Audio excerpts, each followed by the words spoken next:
अस्सलाम वालेकुम। सब कैसे हैं? अक्सर जब पेशेंट्स को एंटीबायोटिक्स दिए जाते हैं, स्पेशली जब वेन में दिए जाते हैं, तो बहुत से एंटीबायोटिक्स रिएक्शन कर जाते हैं और बाद रिएक्शन इतने स्वेयर होते हैं, यानी इतने नुकसानदेह होते हैं कि वो मरीज़ों को सीरियस हालत में ले जाते हैं।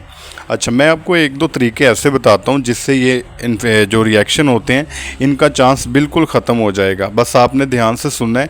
याद रहे, मेरी कोई भी वीडियो एवरेज 1 मिनट से ऊपर कभी भी नहीं होती। तो अगर आप इतना सा टाइम निकाल सकते हैं तो इसमें आपका बहुत सारा फ़ायदा हो सकता है। किसी भी एंटीबायोटिक्स को लगाने के कुछ प्रोटोकॉल होते हैं, अगर आप उनको फॉलो करते हैं तो चांस ही नहीं है कि किसी भी पेशेंट में उस इंजेक्शन का रिएक्शन आ जाए। सबसे पहले क्या करना है, एक अच्छे अलाइड हेल्थ प्रोफेशनल होने का आपने सबूत देते हुए किसी भी इंजेक्शन की सबसे पहले आपने एक्सपायरी चेक करनी होती है।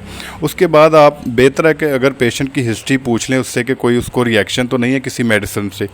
और इसके बाद जब आप इंजेक्शन को तैयार करते हैं, डाइल्यूट करते हैं, तो आपने क्या करना है, उसकी एक टेस्ट डोज दे दी है। अब टेस्ट डोज क्या होती है? टेस्ट डोज कहते हैं कि आपने जो तैयार किया हुआ इंजेक्शन है उसका 0.1 सीसी यानी 1 सीसी का भी 10वां हिस्सा या 0.2 सीसी तक आपने पेशेंट को आईवी देना है और आपने 10 से 15 मिनट तक वेट करना और उस दौरान आपने देखना है कि पेशेंट को एलर्जी, खारिश या सांस लेने में कोई दुश्वारी तो नहीं आ रही या ब्लड प्रेशर में कोई कमी या ज़्यादती तो नहीं हो रही।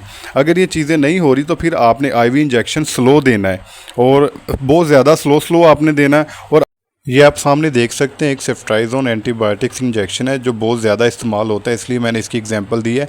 और याद रहे, कभी भी आपने कोई एंटीबायोटिक्स अपने क्वालिफाइड डॉक्टर के नुस्खे के बगैर कभी भी नहीं देना।